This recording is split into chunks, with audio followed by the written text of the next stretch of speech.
प्रिय भक्तजनों, आज है गुरुवार और आज आप गुरुवार के दिन बड़ी ही दुर्लभ कथा सुनेंगे। इस कथा को सुनने से भक्तों की सभी मनोकामनाएं भगवान बृहस्पति देव की कृपा से पूर्ण हो जाती है। तो आइए बड़ी ही श्रद्धा और प्रसन्न मन से इस कथा का श्रवण करते हैं। बोलिए बृहस्पति भगवान की जय। आइए श्रवण करते हैं। प्राचीन समय की बात है। भारत में एक राजा राज्य करता था। वह बड़ा प्रतापी तथा दानी था। वह नित्य प्रतिदिन मंदिर में भगवान दर्शन करने जाता था। वह बृहस्पति और गुरु की सेवा किया करता था। उसके द्वार से कोई भी याचक निराश होकर नहीं लौटता था। वह प्रत्येक गुरुवार को व्रत रखता एवं पूजन करता और वह हर दिन गरीबों की सहायता किया करता था। परंतु यह सब बातें उसकी रानी को अच्छी नहीं लगती थी। वह न तो व्रत करती थी और न ही किसी को एक पैसा भी दान में देती थी। वह राजा से भी ऐसा करने को मना करती थी। एक समय की बात है कि राजा एक दिन शिकार खेलने वन को चला गया। घर पर रानी और उसकी दासी थी। उस समय गुरु बृहस्पति साधु का रूप धारण कर राजा के दरबार पर भिक्षा मांगने आए। साधु ने रानी से भिक्षा मांगी तो वह कहने लगी, हे साधु महाराज, मैं इस दान और पुण्य से तंग आ गई हूँ। इस कार्य के लिए तो मेरे पति ही काफी हैं, वो बहुत दान करते हैं। अब आप ऐसी कृपा करें कि सारा धन नष्ट हो जाए तथा मैं आराम से रह सकूं। साधु रूपी बृहस्पति ने कहा, हे देवी, तुम बड़ी विचित्र हो। संतान और धन से तो कोई भी दुखी नहीं होता, इसको सभी चाहते हैं। पापी भी पुत्र और धन की इच्छा करता है। अगर तुम्हारे पास धन अधिक है तो तुम भूखे मनुष्य को भोजन कराओ, प्याऊ लगाओ, ब्राह्मणों को दान दो, धर्मशाला बनवाओ, कुआं, तालाब, बावड़ी, बाग बगीचे आदि का निर्माण कराओ तथा निर्धनों की कन्याओं को उनका विवाह कराओ, साथ ही यज्ञ आदि कराओ। इस प्रकार के कर्मों से आपके कुल का और आपका नाम परलोक में भी सार्थक होगा एवं तुम्हें स्वर्ग की प्राप्ति होगी। परंतु रानी साधु की इन बातों से खुश नहीं हुई। उसने कहा, हे साधु महाराज, मुझे ऐसे धन की आवश्यकता नहीं जिसको मैं अन्य लोगों में दान देती फिरूं तथा जिसको रखने और संभालने में मेरा सारा समय नष्ट हो जाए। साधु ने कहा, हे देवी, यदि तुम्हें ऐसी इच्छा है तो जैसा मैं तुम्हें बताता हूँ तुम वैसा ही करना। बृहस्पतिवार के दिन आंगन को गोबर से लीपना, अपने केसों को पीली मिट्टी से धोना, केसों को धोते समय स्नान करना, राजा से कहना वह हजामत करवाए, भोजन में मांस मदिरा खाना, कपड़े धोबी के यहाँ धुलने देना। इस प्रकार 7 बृहस्पतिवार करने से तुम्हारा सारा धन नष्ट हो जाएगा। यह कहकर साधु महाराज रूपी बृहस्पति देव अंतर ध्यान हो गए। रानी ने साधु के कहने के अनुसार 7 बृहस्पतिवार तक वैसा ही करने का विचार किया। साधु ने बताए हुए अनुसार कार्य करते हुए केवल 3 बृहस्पतिवार ही बीते थे कि उसके समस्त धन नष्ट हो गया। भोजन के लिए दिनों दिन समय परिवार तरसने लगा तथा सांसारिक भोगों से दुखी रहने लगा। तब राजा रानी से कहने लगा कि हे रानी, तुम यहाँ पर रहो, मैं दूसरे देश को जाता हूँ, क्योंकि यहाँ पर मुझे सभी मनुष्य जानते हैं, इसीलिए मैं यहाँ पर कोई काम नहीं कर सकता। मैं अब परदेश जा रहा हूँ, वहाँ कोई काम धंधा करूँगा, शायद हमारे भाग्य बदल जाए। ऐसा कहकर राजा परदेश चला गया। वहाँ जंगल में लकड़ी काटकर लाता और शहर में बेचता। इस तरह से वह अपना जीवन व्यतीत करने लगा। इधर राजा के बिना रानी और दासी दुखी रहने लगी। किसी दिन भोजन मिलता और किसी दिन जल पीकर ही रह जाती। एक समय रानी और दासियां 7 दिन तक भोजन के बिना ही उन्हें दिन बिताने पड़े। तो रानी ने अपनी दासी से कहा, हे दासी, यहाँ पास ही के नगर में मेरी बहन रहती है, वह बड़ी ही धनवान है, तू उसके पास जा और वहां से 5 सेर बेझर मांग कर ले आना, जिससे कुछ समय के लिए हमारा गुजर बसर हो जाएगा। दासी रानी की बहन के पास गई। रानी की बहन उस समय पूजा कर रही थी। बृहस्पतिवार का दिन था। दासी ने रानी की बहन से कहा, हे रानी, मुझे आपकी बहन ने भेजा है, मुझे 5 सेर बेझर दे दो। दासी ने यह बात अनेक बार कही, परंतु रानी की बहन ने कोई उत्तर नहीं दिया, क्योंकि वह उस समय बृहस्पतिवार की कथा सुन रही थी। जब दासी को रानी की बहन से कोई उत्तर नहीं मिला तो वह बहुत दुखी होकर, उसे क्रोध भी आया। वह लौटकर रानी से बोली, हे रानी, आपकी बहन बहुत ही घमंडी है, वह छोटे लोगों से बात भी नहीं करती। मैंने उससे कहा तो उसने तो कोई उत्तर ही नहीं दिया। मैं वापस आपके पास चली आई। रानी बोली, हे दासी, इसमें उसका कोई दोष नहीं है। जब बुरे दिन आते हैं तब कोई सहारा नहीं देता। अच्छे बुरे का पता विपत्ति में ही लगता है। जो ईश्वर की इच्छा होगी वही होगा। यह सब हमारे भाग्य का दोष है। उधर रानी की बहन ने सोचा कि मेरी बहन की दासी आई थी, परंतु मैं उसे बोली ही नहीं, इससे उससे बहुत दुख हुआ होगा। अतः कथा सुन और विष्णु भगवान का पूजन समाप्त कर वह अपनी बहन के घर आई और कहने लगी, हे बहन, मैं बृहस्पतिवार का व्रत कर रही थी, तुम्हारी दासी हमारे घर आई थी, परंतु जब तक कथा होती है तब तक हम लोग ना तो उठते हैं और ना ही बोलते हैं, इसीलिए मैं नहीं बोली। कहो दासी क्यों आई थी? रानी बोली, बहन, हमारे घर अनाज नहीं है, वैसे तुमसे कोई बात छिपी नहीं है, इस कारण मैंने दासी को तुम्हारे पास 5 सेर बेजर लेने के लिए भेजा था। रानी की बहन बोली, बहन देखो, बृहस्पतिवार भगवान सबकी मनोकामना पूर्ण करते हैं, देखो शायद तुम्हारे घर में ही अनाज रखा होगा। यह सुनकर दासी अंदर घर के अंदर गई तो वहां उसे एक घड़ा बेजर का भरा हुआ मिला। उसे बड़ी हैरानी हुई, क्योंकि उसने एक एक बर्तन देखा था, वह सब खाली थे। उसने बाहर आकर रानी को बताया। दासी अपनी रानी से कहने लगी, हे रानी, देखो, वैसे हमको जब अन्न नहीं मिलता तो हम हर रोज भोजन के बिना ही तो रहते हैं, वह व्रत के समान ही तो होता है।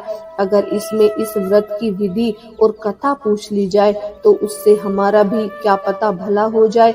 दासी कहने लगी। रानी ने अपनी बहन से बृहस्पतिवार व्रत के बारे में पूछा। उसकी बहन ने बताया, हे रानी, बहन, बृहस्पतिवार को सूर्योदय से पूर्ण उठकर स्नान करके बृहस्पतिवार का व्रत रखना चाहिए, लेकिन उस दिन सिर नहीं धोना चाहिए। बृहस्पतिवार के व्रत में चने की दाल और मुनक्के से भगवान विष्णु और केले के वृक्ष की जड़ से पूजन करें तथा दीपक जलावें। उस दिन एक ही समय भोजन करें, भोजन पीले खाक पदार्थ का करें तथा कथा सुने। इस प्रकार करने से गुरु भगवान प्रसन्न होते हैं, अन्न पुत्र धन देते हैं। इस तरह व्रत और पूजन की विधि बताकर रानी की बहन अपने घर लौट गई। रानी और दासी दोनों ने निश्चय किया कि वे बृहस्पतिवार भगवान का पूजन जरूर करेंगी। 7 दिन बाद जब बृहस्पतिवार आया तो उन्होंने व्रत रखा। गुड़शाला में जाकर चना और गुड़ बीन कर लाईं तथा उसी दाल से केले की जड़ में विष्णु भगवान का पूजन किया। अब भोजन कहाँ से आए? दोनों बड़ी दुखी हुई, परंतु उन्होंने व्रत किया था, इस कारण बृहस्पति देव भगवान प्रसन्न थे। वे एक साधारण व्यक्ति के रूप में 2 थाली में पीला भोजन लेकर आए और दासी को देकर बोले, हे दासी, यह भोजन तुम्हारे और रानी के लिए है, तुम दोनों इस भोजन को कर लेना। दासी भोजन पाकर बड़ी प्रसन्न हुई और रानी से बोली, रानी जी, भोजन कर लो। रानी को भोजन आने के बारे में कुछ भी पता नहीं था, इसलिए वह बोली दासी से, तू ही कर ले जा भोजन, क्यों तू हमारी व्यर्थ में हंसी उड़ाती है। दासी बोली, एक व्यक्ति अभी भोजन दे गया है। रानी कहने लगी, वह भोजन तेरे लिए ही दे गया होगा, तू ही भोजन कर ले। दासी ने कहा, वह व्यक्ति हम दोनों के लिए 2 थालों में भोजन दे गया है, इसीलिए मैं और आप दोनों ही साथ साथ भोजन करेंगी। फिर दोनों ने गुरु भगवान को नमस्कार कर भोजन प्रारंभ किया। उसके बाद से वे प्रत्येक बृहस्पतिवार को गुरु भगवान का व्रत और पूजन करने लगी। बृहस्पतिवार भगवान की कृपा से उनके पास धन हो गया, परंतु रानी फिर पहले की तरह से आलस्य करने लगी। तब दासी बोली, देखो रानी, तुम पहले भी इस प्रकार आलस्य करती थी, तुम्हारे धन के रखने में कष्ट होता था, इस कारण सभी धन नष्ट हो गया। अब गुरु भगवान की कृपा से धन मिला है तो फिर से तुम्हें आलस होता है। बड़ी मुसीबतों के बाद हमारे यहाँ धन आया है, इसीलिए हमें दान पुण्य करना चाहिए। तुम्हें भूखे मनुष्य को भोजन कराओ, प्याऊ लगवाओ, ब्राह्मणों को दान दो, कुआं तालाब बावड़ी आदि का निर्माण करवाओ, मंदिर पाठशाला बनाकर दान दो, कुंवारी कन्याओं का विवाह कराओ, धन को शुभ कार्यों में खर्च करो, जिससे तुम्हें और तुम्हारे कुल का यश बढ़ेगा तथा स्वर्ग प्राप्त हो और पितृ प्रसन्न होंगे। दासी की बात मानकर रानी ने इसी प्रकार के कर्म करने प्रारंभ किए, जिससे उनका काफी यश फैलने लगा। एक दिन रानी और दासी आपस में विचार करने लगी कि न जाने राजा किस दशा में होंगे, उनकी कोई खोज खबर भी नहीं है। गुरु भगवान से उन्होंने प्रार्थना की और भगवान ने रात्रि में राजा को स्वप्न में कहा, हे राजा, उठ, तेरी रानी तुझे याद करती है, अब अपने देश को लौट जा। राजा प्रातःकाल उठकर जंगल में लकड़ियां काटकर लाने के लिए जंगल की ओर चल पड़ा। जंगल से गुजरते हुए वह सोचने लगा कि रानी की गलती से हमारे कितने दुख हमें भोगने पड़े। राजपाट छोड़कर उसे जंगल में आकर रहना पड़ा। जंगल से लकड़ियां काटकर उन्हें बेचकर गुजारा करना पड़ा। उसी समय उस जंगल में बृहस्पति देव एक साधु का रूप धारण कर आए और राजा के पास आकर बोले, हे लकड़हारे, तुम इस सुनसान जंगल में किस चिंता में बैठे हो, मुझे बताओ। यह सुनकर राजा के नेत्रों में जल भर आया और साधु की वंदना कर बोला, हे प्रभु, आप सब कुछ जानने वाले हैं। इतना कहकर राजा ने साधु को अपनी संपूर्ण कहानी सुना दी। महात्मा तो स्वभाव के ही दयालु होते हैं। वे राजा से बोले, हे राजा, तुम्हारी पत्नी ने बृहस्पतिवार देव के प्रति अपराध किया था, जिसके कारण तुम्हारी यह दशा हुई।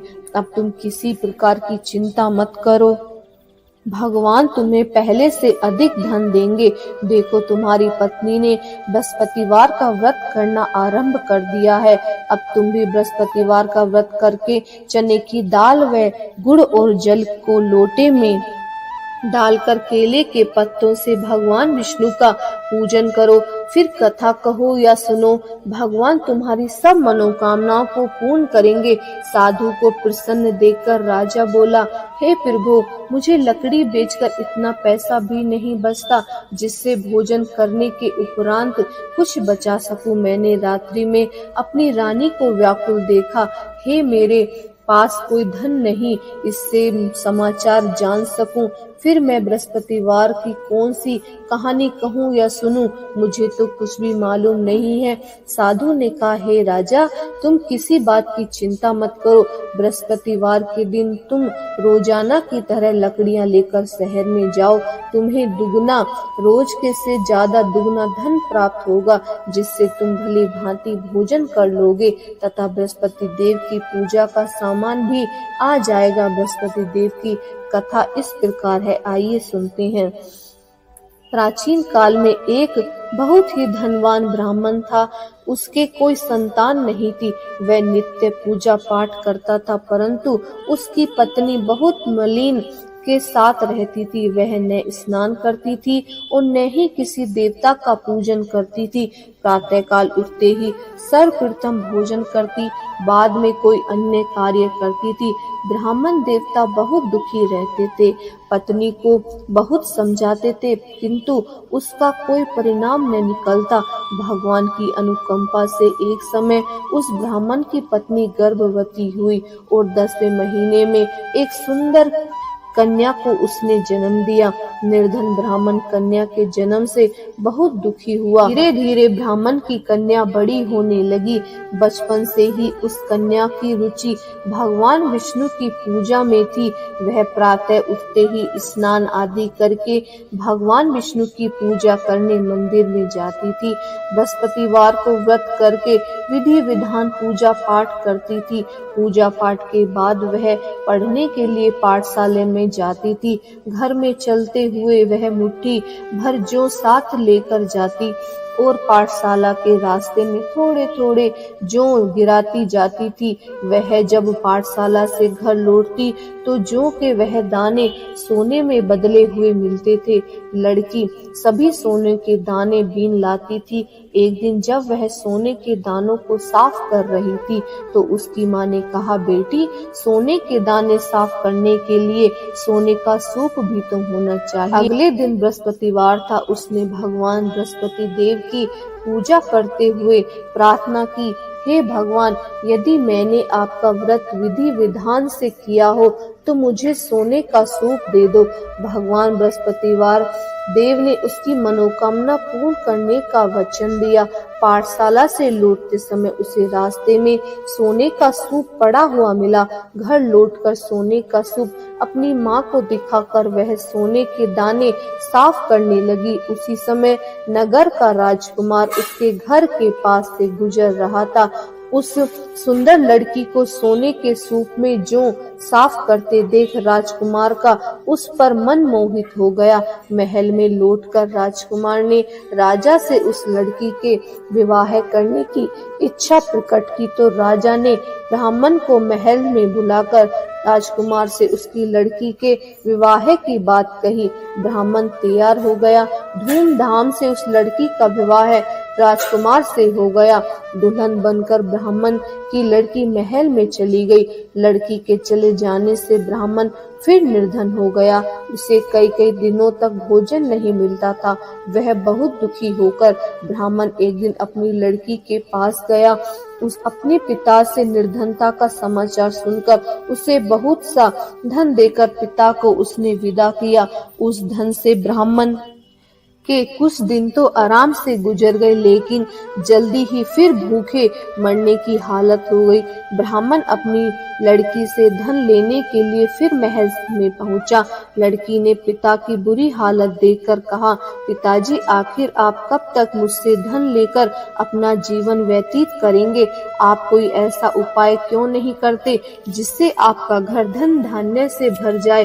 ब्राह्मण ने कहा, मैंने तेरी माँ को बहुत समझाया पर उसकी समझ में कुछ नहीं आता। उसका फूहड़पना नष्ट हो तो घर की निर्धनता भी दूर हो जाएगी। तब कुछ सोचकर लड़की ने पिता से कहा, पिताजी, आप कुछ दिनों के लिए माँ को मेरे पास छोड़ जाओ। तब कुछ सोचकर ब्राह्मण पत्नी को लड़की के पास महल में छोड़ आया। लड़की ने अपनी माँ से कहा, माँ, तुम प्रातः काल उठकर स्नान आदि करके भगवान बृहस्पति देव की पूजा अवश्य करना। पूजा करने से तुम्हारी निर्धनता अवश्य दूर हो जाएगी। लेकिन उसकी माँ ने उसकी कोई बात नहीं मानी।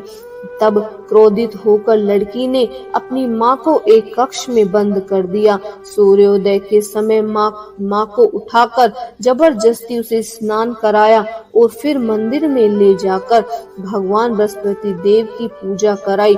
कुछ दिनों तक ऐसा करने से माँ की बुद्धि में परिवर्तन हुआ और वह स्वयं बृहस्पतिवार का व्रत रखने लगी। उसके व्रत रखने से ब्राह्मण के घर में भगवान विष्णु की अनुकंपा से धन की वर्षा होने लगी। दोनों पति पत्नी धन संपत्ति पाकर आनंदित पूर्वक जीवन व्यापन करते हुए विष्णु धाम को चले गए। लकड़हारा बने राजा ने उस साधु से भगवान बृहस्पति देव की यह कथा सुनकर बृहस्पतिवार का व्रत करके भगवान विष्णु की पूजा की। उस दिन से उसके सभी कलेश दूर हो गए, लेकिन अगले बृहस्पतिवार को कामकाज से अधिक व्यस्त रहने के कारण उसने भगवान बृहस्पति देव जी का व्रत नहीं किया। भगवान बृहस्पति देव लकड़हारे से क्रोधित हो गए और उसे भूल की सजा दी। उस दिन नगर के राजा ने नगर में घोषणा करके सबको सूचित किया, प्रत्येक नागरिक मेरे महल में भोजन करने आए, जो नहीं आएगा उसे अपराध मानकर भारी दंड दिया जाएगा। लकड़हारा बने राजा ने उस नगर के राजा की घोषणा तो सुनी, लेकिन जंगल से लकड़ी काट कर लाने और उन्हें बेचने में देर हो जाने के कारण वह समय पर महल में भोजन करने नहीं जा सका। अतः राजा के सैनिक लकड़हारे को पकड़कर महल में ले आए। राजा ने उसे महल में एक कक्ष में बैठाकर भोजन कराया। उस कक्ष में एक खूंटी पर रानी का सोने का हार लटका हुआ था। लकड़हारा अकेला उस कक्ष में भोजन कर रहा था। तभी उसने एक आश्चर्यजनक घटना घटती हुई देखी। देखते ही देखते वह खूंटी हार को निगल गई। थोड़ी देर के बाद राजा ने हार को गायब देखा तो लकड़हारे को कारावास में डलवा दिया। लकड़हारा मन ही मन अपने भाग्य को कोसने लगा। तभी उसे जंगल में मिले साधु का स्मरण हो आया। थोड़ी देर में भगवान बृहस्पति देव सन्यासी के रूप में उसके सामने प्रकट हुए और कहा, हे लकड़हारे, तूने भगवान बृहस्पति देव की पूजा नहीं की, इसी कारण तुम्हें कष्ट हुआ है। लेकिन अब तुम चिंता मत करो, बृहस्पतिवार के दिन कारागार के दरवाजे पर तुम्हें कुछ पैसे पड़े मिलेंगे। उन पैसों से भगवान बृहस्पति देव का व्रत करके उनकी पूजा करोगे तो तुम्हारे सब दुख नष्ट हो जाएंगे। बृहस्पतिवार के दिन दरवाजे पर पड़े मिले पैसों से चने और गुड़ मंगवाकर लकड़हारे ने बृहस्पतिवार की कथा कही और तो भगवान बृहस्पति देव ने प्रसन्न होकर उस नगर के राजा को स्वप्न में लकड़हारे को कारागार से मुक्त करने को कहा। सुबह राजा ने अपने कक्ष में आकर देखा तो खूंटी पर रानी का हार टंगा हुआ था। राजा ने लकड़हारे को मुक्त कर दिया और उसे धन और आभूषण देकर विदा किया। लकड़हारा बना राजा उस नगर में चलकर अपने नगर में पहुंचा तो उस नगर में कुएं, धर्मशाला, बाग बगीचे देखकर बहुत प्रसन्न हुआ। राजा ने किसी से पूछा, ये कुएं, धर्मशालाएं किसने बनवाई हैं? सबने उसे बताया कि ये सब रानी और उसकी दासी ने बनवाए हैं। राजा महल में पहुंचा तो रानी से उसका भव्य स्वागत किया। तब राजा ने निश्चय किया कि सप्ताह में एक बार तो सभी बृहस्पति देव का व्रत तथा पूजन करते हैं। मैं दिन में 3 बार बृहस्पतिवार की कथा कहूँगा। कुछ दिनों के बाद राजा को अपनी बहन की याद आई। एक दिन घोड़े पर सवार होकर राजा अपनी बहन से मिलने चल दिया। अभी राजा नगर के बाहर पहुंचा ही था कि उसने कुछ लोगों को एक शव को ले जाते देखा। राजा को स्मरण हो आया कि आज उसने किसी को बृहस्पतिवार की व्रत कथा नहीं सुनाई है। राजा ने उन लोगों को रोककर कहा, भाइयों, आप सबको ले जाने से पहले मुझसे बृहस्पतिवार की कथा सुन लो। लोगों ने राजा पर क्रोधित होते हुए कहा, तुम पागल तो नहीं हो गए हो? लेकिन कुछ बूढ़े लोगों ने कहा, अच्छा भाई, साथ में चलते चलते तुम अपनी कथा भी सुना। राजा ने चलते हुए आधी कथा ही सुनाई थी कि शव हिलने लगा। राजा के पूरी कथा सुनते ही शव उठकर बैठ गया। लोगों ने हैरानी से दांतों तले उंगली दबाई और अगले बृहस्पतिवार से भगवान बृहस्पति देव का व्रत करने व कथा सुनने का निश्चय कर लिया। अब घोड़े पर सवार राजा चलते हुए एक किसान के पास पहुंचा।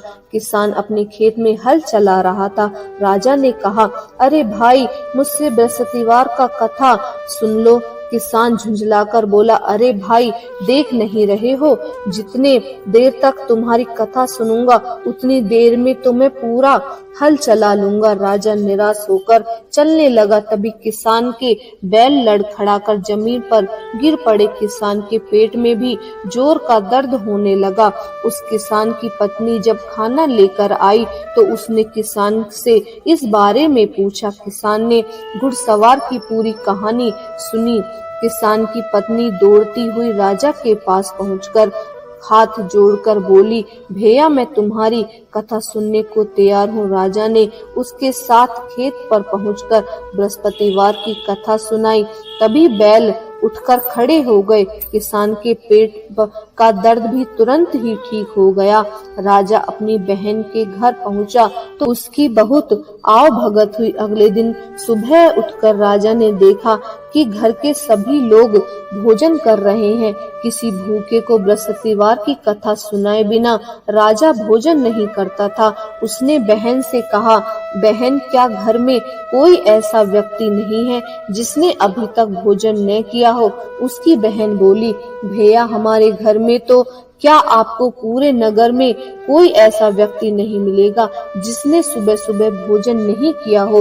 राजा अपनी बहन के घर के बाहर निकलकर उस नगर में बिना भोजन के व्यक्ति की तलाश करने लगा। एक गड़ियारे के घर में उसका बेटा बीमार होने के कारण भूखा पड़ा हुआ था। राजा ने उसको जाकर बृहस्पतिवार की कथा सुनाई। कथा सुनते सुनते गडरिये का बीमार बेटा बिल्कुल ठीक हो गया। सबने राजा को बहुत प्रशंसा की। एक दिन राजा ने अपनी बहन से कहा, बहन, अब हम अपने घर जाना चाहते हैं, तुम भी हमारे साथ चलो, कुछ दिन वहाँ रहकर लौट आना। राजा की बहन ने अपनी सास से पूछा तो सास ने ताने देते हुए कहा, बहू, मैके जाना हो तो तू अकेली ही जाना, मेरे पोते को नहीं लेकर जाना। तुम्हारे भाई को कोई संतान नहीं है, कहीं तुम्हारी भाभी मेरे पोते पर कोई जादू टोना न कर दे। दूसरे कक्ष में बहन की सास की बातें सुनकर राजा दुखी मन से अकेला ही अपने नगर को लौट गया। रानी ने राजा से कहा, आप तो अपनी बहन को साथ लेने की बात कहकर गए थे, फिर बहन को क्यों नहीं लाए? तब राजा ने दुखी होते हुए कहा, रानी, हम निसंतान हैं, इसीलिए कोई हमारे घर आना पसंद नहीं करता। रानी ने राजा को समझाया, हे प्राणनाथ, हमें बृहस्पति देव ने सब कुछ दिया है, अब भगवान बृहस्पति देव हमें संतान भी अवश्य देंगे। बृहस्पतिवार को विधिवत व्रत करते हुए राजा रानी ने भगवान बृहस्पति देव से संतान के लिए प्रार्थना की। कुछ दिनों के बाद उन्हें स्वप्न में दर्शन देते हुए कहा, हे राजन, तेरी मनोकामना अवश्य पूरी होगी। एक सप्ताह बाद रानी गर्भवती हो गई। 10वें महीने में रानी के एक सुंदर पुत्र को जन्म दिया। राजा रानी जीवन पर्याप्त बृहस्पतिवार का व्रत करते रहे। उसके घर में धन की वर्षा होती रही। इस तरह आनंद पूर्वक जीवन यापन करते हुए राजा रानी भगवान बृहस्पति देव की अनुकंपा से मोक्ष को प्राप्त करके सीधे वैकुंठ धाम पहुंच गए। बृहस्पतिवार का व्रत जो भी विधि विधान से करता है, जो स्त्री पुरुष भगवान विष्णु की पूजा करते हैं, भगवान उनकी समस्त मनोकामनाएं पूर्ण करते हैं। बोलिए विष्णु भगवान की जय। आइए अब सुनते हैं भगवान विष्णु की आरती। ओम जय जगदीश हरे, स्वामी जय जगदीश हरे। भक्ति जनों के संकट, दास जनों के संकट क्षण में दूर करे। ओम जय जगदीश हरे। जो ध्यावे फल पावे, दुख विन से मन का, स्वामी दुख विन से मन का। सुख संपत्ति घर आवे, सुख संपत्ति घर आवे, कष्ट मिटे तन का। ओम जय जगदीश हरे। मात पिता तुम मेरे, शरण गहूँ मैं किसकी, स्वामी शरण गहूँ मैं किसकी। तुम बिन और न दूजा, प्रभु बिन और न दूजा, आस करूं मैं जिसकी। ओम जय जगदीश हरे। तुम पूरन परमात्मा, तुम अंतर्यामी, स्वामी तुम अंतर्यामी। पार ब्रह्म परमेश्वरी, पार ब्रह्म परमेश्वरी, तुम सबके स्वामी। ओम जय जगदीश हरे। तुम करुणा के सागर, तुम पालन करता, स्वामी तुम पालन करता। मैं मूरख खल कामी, मैं सेवक तुम स्वामी, कृपया करो भरिता। ओम जय जगदीश हरे। तुम हो एक अगोचर, सबके प्राणपति, स्वामी सबके प्राणपति। किस विध मिलो दयामय, किस विध मिलो दयामय, तुमको मैं कुमति। ओम जय जगदीश हरे। दीन बांधु दुख हरिता, तुम रक्षक मेरे, स्वामी तुम ठाकुर मेरे। अपने हाथे उठाओ, करुणा हस्ते उठाओ, द्वार पड़ा तेरे। ओम जय जगदीश हरे। विषय विकार मिटाओ, पाप हरो देवा, स्वामी कष्ट हरो देवा। श्रद्धा भक्ति बढ़ाओ, श्रद्धा भक्ति बढ़ाओ, संतन की सेवा। ओम जय जगदीश हरे। श्री जगदीश जी की आरती जो कोई नर गावे, स्वामी जो कोई नर गावे। कहत शिवानंद स्वामी, कहत शिवानंद स्वामी, सुख संपत्ति घर आवे। ओम जय जगदीश हरे। बोलिए बृहस्पति भगवान की जय, विष्णु भगवान की जय, लक्ष्मी माता की जय।